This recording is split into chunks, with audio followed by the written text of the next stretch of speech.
South India shopping mall the wedding మంత్ర సరికొత్త wedding collection south India shopping mall.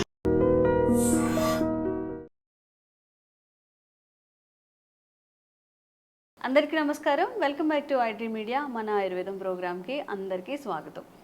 Health బాగా ఉండాలి, మంచిగా స్ట్రెంగ్తన్గా ఉండాలి, శరీరం చక్కగా కండ అంతా పుష్టిగా ఉండాలి అన్నప్పుడు డ్రై ఫ్రూట్స్ తినమని చెప్తుంటారు.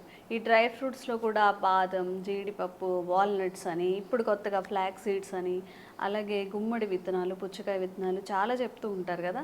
ఇవన్నీ కాకుండా ఒక కొత్త డ్రై ఫ్రూట్ నట్ని ఈరోజు మీకు చెప్పబోతున్నాము.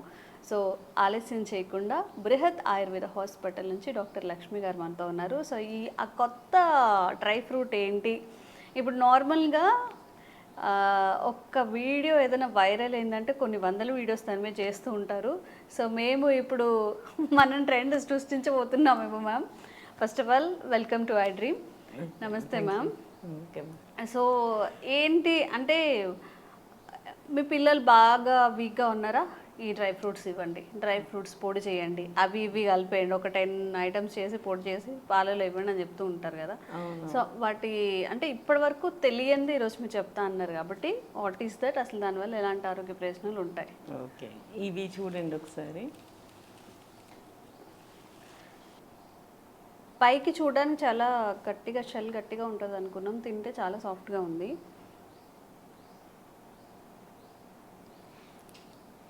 టేస్ట్ ఎలా అనిపిస్తుంది?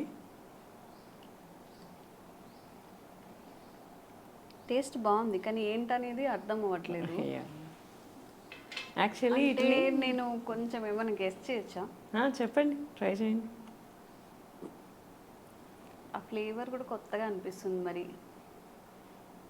అలసందలకి లైక్ అలాంటి దాని టైపా, ఆ టైప్కి సంబంధించి అంటే ఆ జాతి అలా అంటారు కదా? అలాగేం కాదు. ఇది యాక్చువల్లీ ఇది సారపప్పు అంటారు వీటిని.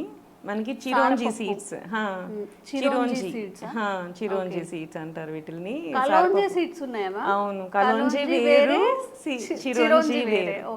కలోంజి వేరు, చిరోంజి వేరు. కలోంజి అనేది మీకు ఇది నల్ల జీలకర్ర రసం అట్లాంటిది అనమాట. సో అది వేరు, ఇది చిరోంజి. ఇది ఆయిల్ నట్స్ అనమాట. మీకు జీడిపప్పు, బాదం పప్పు ఇట్లాంటి వాటిల్లో వచ్చేవే ఈ సారపప్పు.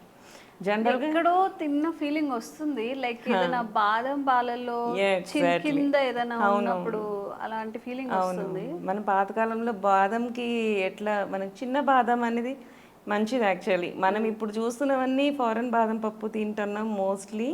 వాటికి అంటే మనం నాటు దాంట్లోనే ఆయిల్ కంటెంట్ ఎక్కువ ఉంటుంది. సో చిన్న బాదం పప్పులోనే ఆయిల్ కంటెంట్ ఎక్కువ ఉంటుంది, హెల్దీ కూడా. సో మనం కొత్తవన్నీ తెచ్చుకుంటున్నాం, నట్స్ అన్ని, హ్యాజల్ నట్స్ చెప్తూ ఉంటారు. కానీ మ్యామ్ నిజంగా మనం అట్లా చిన్నవి కొనుక్కోవాలని చూసినా గానీ వాళ్ళు ఏదో లింక్ ఇస్తారు, అందులోకి వెళ్తే చాలా హై కాస్టే ఉంటాయి తప్ప అది ఏది చిన్నది అంటే నాటు బాదం ఏది లేకపోతే మనం ఇంపోర్ట్ చేసుకున్నది ఏదో కూడా అర్థం కావట్లేదు చెప్పాలి అంటే. పెద్ద సైజ్ చూస్తే తెలిసిపోతుంది. చిన్నగా ఉంటాయా? చిన్నగా ఉంటాయి, ఇంత సైజే ఉంటాయి. మీరు బయట ఎప్పుడన్నా చిన్నప్పుడు బాదం కాయలు కొట్టుకొని తిన్నారు ఎప్పుడన్నా? మా ఇప్పటి కాలం పిల్లలు అసలు పండిపోయిన బాదం పప్పును ఏరుకునేది లేదు, దాన్ని కొట్టి తినేది లేదు. మనం ఒక్కటి రెండు దొరికినా మనకి చాలు అనుకునే వాళ్ళం. చక్కగా ఆటల్ని కూర్చొని ఓ 10 నిమిషాలు రాయి పెట్టి కొట్టి అందులో పప్పు తీసి మరి తినేవాళ్ళం. అది ఎంత సైజు ఉండేది? మనం కొంచెం ఇంత ఉంటుంది, చాలా చిన్నగా ఉండేది, చెప్పినట్టు కొంచెం అది 1 ఇంచ్ లాగా. సో అంతకు మించి ఉండవు. నాటు బాదం అంటే అంతే ఉంటాయి, సైజ్ చిన్నగా ఉంటే దాంట్లోనే హై ఆయిల్ కంటెంట్ అనేది బాగుంటుంది. మనకి కాలిఫోర్నియా బాదమ్స్ చూడంగానే పెద్దగా అనిపిస్తే మనకి ఏంటి అంటే పెద్దగా ఉంటే బాగున్నాయి, మంచివి అనుకుంటాం. కానీ అది చాలా చాలా తప్పు. ఈవెన్ మీరు లవంగాలు చూస్తారు కదా, లవంగాలు కూడా జనరల్గా దాన్ని ఏంటంటే డిఫ్యూజ్ చేసి ఆయిల్ తీసేస్తారు. సో లవంగాలను ఏంటంటే ఒక బీకర్లో వేసేసి దాన్ని మనకి డిఫ్యూజన్ అనే ప్రాసెస్ ఉంటుంది అనమాట. సో దాన్ని మనం వేడి చేస్తే దాంట్లోంచి అరోమేటిక్ ఆయిల్స్ వస్తాయి. ఈ ఆయిల్స్ ట్యూబ్ ద్వారా వెళ్ళి ఇంకో దాంట్లోకి వచ్చి పడిపోతుంటాయి. సో ఆయిల్ అంతా తీసేసి దీన్ని ఏదైతే ఆయిల్ తీసేసిన లవంగాలు ఉంటాయో దాన్ని ఎండబెట్టి అమ్మేస్తుంటారు. సో అందుకని మనకి మార్కెట్లో కొన్ని దగ్గర స్టోర్స్లో తక్కువ రేటుకి దొరుకుతాయి, కొన్ని దగ్గర స్టోర్స్ కాస్ట్ ఎక్కువ పడతాయి. ఎందుకంటే సగం ఆయిల్ తీసేసిన లవంగాలు మనకు దొరుకుతాయి. సో చాలా మంది నేను అబ్జర్వ్ చేసింది ఏంటంటే నాకు లవంగాలు వేసుకున్నాను అయినా దగ్గు తగ్గలేదు అని. ఎట్లా ముందే ఆయిల్ అంతా ఎక్స్ట్రాక్ట్ చేసినాక ఇంకా మనకి అది దాని నుండే మెడిసినల్ వాల్యూస్ అన్ని తగ్గిపోతూ ఉంటాయి జనరల్గా. ఈ ఎక్స్ట్రాక్ట్ చేసిన ఆయిల్స్ అంతా మనకి పేస్ట్లలో వాటిలో వాడుతుంటారు. Dabur paste, clove oil add చేసాం, ఈ ఆయిల్ అంతా ఎక్స్ట్రాక్ట్ చేసి దాన్ని వాడేస్తారు. ఏదైతే రఫ్ ప్రోడక్ట్ మనకి మిగిలిపోయిందో ఆయిల్ తీసేసాక దాన్ని మళ్ళీ ఎండబెట్టి మళ్ళీ మార్కెట్లోకి వచ్చేస్తూ ఉంది. సో ఇట్లాంటి అడల్ట్రేషన్స్ అనేవి చాలా ఎక్కువ జరిగిపోయినాయి. సో ఇవన్నీ వల్ల కూడా మనకు అందుకే చిన్న సైజు ఉన్నవి మనకి చాలా మంచివి అనుకుంటాం అనమాట. మనం లవంగాలు కూడా చాలా చిన్న సైజు ఉన్నాయి, చిన్న సైజు ఉన్నవి మనకి ఆరోమా ఆయిల్స్ తెలుస్తాయి. ఈవెన్ మీరు కొంచెం ఇట్లా పగలగొట్టి కొంచెం వాసన చూసినా తెలిసిపోతుంది. మీరు లవంగాలను అలా చూసి తీసుకోవాల్సి ఉంటుంది. ఇలాంటి అడల్ట్రేషన్స్ ఇవన్నీ జరుగుతూ ఉన్నాయి. మనకి ఏమంటే ఏవి మంచివి అనేది మనం చూసుకుంటూ ఉండాలి. సో పప్పుల్లో కూడా ఏంటంటే ఇప్పుడు ఫ్యాన్సీ పప్పులు చాలా వచ్చేసినాయి.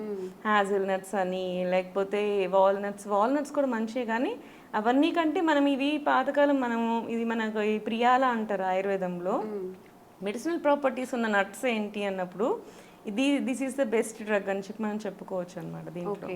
సో వీటికి ఏంటంటే మనకు బాదం పప్పులో హై ఆయిల్ కంటెంట్ ఉంటుంది, హై ఫ్యాట్ కంటెంట్ కూడా ఉంటుంది అనమాట. సో అలా మనం ఆలోచించుకొని చూస్తే ఇంత తక్కువ ఫ్యాట్ కంటెంట్ ఉంటుంది, హై ఆయిల్ కంటెంట్ ఉంటుంది. ఈ ఆయిల్ కూడా ఏంటి అంటే మనకి దీని నుంచి ఆయిల్ ఎక్స్ట్రాక్ట్ చేసి హెయిర్ కూడా అప్లై చేసుకుంటారు, హెయిర్ గ్రోత్కి కూడా. కొన్ని హెయిర్ ప్రోడక్ట్స్లో కూడా ఈ ఆయిల్ని యూజ్ చేస్తూ ఉంటారు అనమాట. దీనికి ఆఫ్రోడిసియాక్ ప్రాపర్టీ కూడా ఉంటుంది, అంటే మనకి సెమెన్ క్వాలిటీ పెంచే ప్రాపర్టీస్ కూడా ఉంటాయి. హై విటమిన్ ఈ కంటెంట్ ఉంటుంది దీనికి, ఏ సి అన్ని విటమిన్స్ ఉంటాయి. ఎలా వాడుకోవాలి మ్యామ్? అంటే ఇది ఏదైనా కర్రీలా చేసుకోవచ్చా, లేకపోతే ఇది బాదం పప్పు లాగానే యూజ్ చేయాలి. దీన్ని ఇంగ్లీష్లో కడప బాదం అంటారు. మనకి బయట మన సైడ్ ఎక్కువ దొరుకుతుంది, అంటే ఆంధ్ర సైడ్ ఎక్కువ దొరుకుతాయి అనమాట ఇవి. సో వీటిల్ని బాదం పాలు మనం ఎట్లా చేసుకుంటాం, కొంచెం పప్పుని కొట్టేసేసి పాలల్లో వేసి మరిగించేసేసి దాన్ని తీసేసి మనం పైన మళ్ళీ గార్నిషింగ్కి వేసుకుంటాం కదా, అట్లన్నీ దీన్ని కూడా యూజ్ చేయొచ్చు. కొంచెం కొట్టేసేసి పాలల్లో కలిపేసేసి యాడ్ చేసేసుకొని దాన్ని మరిగించేసేసి మనం మళ్ళీ మళ్ళీ దానికి గార్నిషింగ్ కూడా వాడుకోవచ్చు. ఇది మనకి బయట బాదం పాలలో వాళ్ళు కూడా వేసిస్తూ ఉంటారు వీటిని, మీరు అబ్జర్వ్ చేస్తుంటే ఇవి అట్లా కూడా ఎక్కడో తిన్నట్టు కొంచెం కొంచెం ఫెమిలియర్గా ఉంది టేస్ట్, కానీ అది ఏంటి అనేది అర్థం కాలేదు. అవునవును, అప్పుడు మనం అది బాదం అని అనుకుంటాం కదా, బాదం పాలలో వస్తే అవే పలుకులు అనుకుంటాం కదా. అవునవును, ఓకే. కానీ ఇవి బాదం పప్పులాగా టేస్ట్ ఉంటుంది, బట్ బాదం కాదు. ఇవి చిరోన్షియస్ అనమాట. దీనికి మంచి ప్రాపర్టీస్ ఉన్నాయి. దాంతో ఆల్మండ్స్తో కంపేర్ చేసుకుంటే less caloric and more effective thing. So మనకేంటి అంటే మన ద్రవ్యం, సో మన డ్రగ్ లాగా మనం యూజ్ చేసుకోవచ్చు. దీంట్లో మంచి ప్రాపర్టీస్ ఉన్నాయి. ఈవెన్ ఇమ్యూనిటీ బూస్టర్ కూడా, రసాయనం లాగా కూడా చెప్తారు దీన్ని. సో బల్యం, వృష్యం, మనకి సన్నగా ఉన్న వాళ్ళకి, ఎనర్జీ లేని వాళ్ళకి కూడా ఇది చాలా బాగా వర్క్ చేస్తుంది. ఇన్స్టెంట్ ఎనర్జీ ఇవ్వాలి. షుగర్ పేషెంట్స్ కూడా హ్యాపీగా తినచ్చు. దీనికి ఏమి ఆల్మండ్స్కి ఇంకా హై కెలరీకి ఉంటుంది, కానీ దీని కెలరీస్ కూడా చాలా తక్కువ ఉంటాయి. సో ఆయిల్ కంటెంట్ ఉంటుంది, ఫ్యాట్ ఉంటుంది, కాబట్టి దాని డైజెషన్ లేట్ అవుతుంది. డైజెషన్ లేట్ అవుతుంది కాబట్టి షుగర్ స్పైక్స్ తక్కువ వస్తాయి. సో అండ్ అలా కూడా చూసుకున్నా కానీ this is good for even diabetic patients కూడా. మనకి వాళ్ళు కూడా కొంచెం నెయ్యి వేసుకొని మనం ఫ్రై చేసుకొని మనము తినచ్చు. రోస్టెడ్ ఆల్మండ్స్ మనం ఎట్లా దొరుకుతాయో అట్లా రోస్ట్ చేసుకొని దీన్ని కూడా వాడుకోవచ్చు. సో అలా వాడుకోవచ్చు. మనము పాయసం చేసుకుంటాం, పరమాణాలు చేసుకుంటాం, వాటిలో వేసుకోవచ్చు. జీడిపప్పును ఎలా అయితే వేసుకుంటామో అలా కూడా వేసుకోవచ్చు. మామూలు మనం ఏమన్నా మిక్చర్ అట్లా ఏమైనా చేసుకున్నప్పుడు వాటిలో కూడా డ్రై ఫ్రూట్స్ వేస్తుంటారు కదా, ఆ combination A kind of dry fruit combination మీరు ఎలా చేసుకుంటారో సేమ్ అలా అన్ని డ్రై ఫ్రూట్స్ లాగా దీన్ని కూడా యూజ్ చేసుకోవచ్చు. టేస్ట్ కొంచెం మీకు బాదం టేస్ట్ గానే ఉంటుంది మనకి. అండ్ దీంట్లో ఉండే మంచి కంటెంట్ ఉంటుంది కదా, so high oil content and good vitamin E. So hair growth కి మంచిగా ఉంటుంది, బాడీ చాలా మంచిది, హెయిర్ గ్రోత్ కి మంచిది. మనకి దీని ఆయిల్ కూడా ఎక్స్ట్రాక్ట్ చేసి హెయిర్ ఆయిల్స్ లో కూడా మనం యాడ్ చేస్తూ ఉంటారు. హెయిర్ గ్రోత్ కి మంచిది, బాడీ బిల్డింగ్ కి మంచిది, విటిలిటీకి మంచిది. సో మనకి ఇమ్యూనిటీ కూడా తక్కువ ఉంటుంది కొంతమంది పిల్లలకి, వాళ్ళకి కూడా చాలా మంచిదండి. ఓవరాల్ గా ఒక పవర్, ఒక ఆల్ టుగెదర్ ఒక చోటే వచ్చినట్టుగా. సో ఏం సీడ్స్ మ్యామ్? సారపప్పు, సారపప్పు, చిరోంజి సీడ్స్. చిరోంజి సీడ్స్ అనమాట. జనరల్గా కొంతమందికి ఒక జీల్ ఉంటుంది ఏంటంటే అన్నీ ట్రై చేసాము, ఇంకేదైనా ఉంటే పిల్లలకి పెట్టడానికి లేకపోతే మనం ట్రై చేయడానికి అని చెప్పి డ్రై ఫ్రూట్స్ చెప్పి చేసి విసిగిపోయారు. కాబట్టి ఒకసారి ఈ చిరోంజి సీడ్స్ని కూడా ట్రై చేయండి. విటమిన్ ఈ ఉంటుందట, ఇమ్యూనిటీ బూస్టర్గా పనిచేస్తుంది, లో క్యాలరీకి ఇన్ని వాల్యూస్ ఉన్నాయి. కాబట్టి తప్పకుండా ఒకసారి ట్రై చేసి మీకు ఎలాంటి హెల్త్ బెనిఫిట్స్ అని వచ్చాయో అండ్ ఇంకా ఎలాంటి హెల్త్ బెనిఫిట్స్ మీరు కోరుకుంటున్నారు కూడా కామెంట్స్ రూపంలో తెలియజేయండి. తప్పకుండా వీడియో చేసే ప్రయత్నం చేస్తాం. Thank you ma'am. Thank you so much. Sir, one life lesson what medicine has taught you. Whatever you can do without expecting. But I really believe మన పాజిటివ్ యాటిట్యూడ్ ఉంటేనే మనం ఏదైనా సాధించగలం. గట్ని మనం కరెక్ట్గా డీల్ చేసినట్లయితే అది మనకి పాజిటివ్ హార్మోన్స్ని రిలీజ్ చేస్తుంది. షుగర్ వచ్చిన వాళ్ళ పరిస్థితి ఏంటి? పొట్ట దగ్గర పెరిగితే దాన్ని ఆండ్రాయిడ్ అంటారు, ఆండ్రాయిడ్ ఫోన్ కదా. అసలు థాట్స్ ఎందుకు వస్తాయి? బ్రెయిన్ డెడ్ అంటే దానికి ప్రపంచం అంతా కూడా కొన్ని నిర్దిష్టమైనటువంటి లక్షణాలు ఉన్నాయి. మానసికంగా ధైర్యంగా ఉంటే క్యాన్సర్ జయించవచ్చు. You are a doctor for a cause sir, అంతే. వాళ్ళకి వచ్చిన ఆదాయం కాకుండా ఫ్రీ సర్వీస్ ఎంతమందికో చేస్తారు.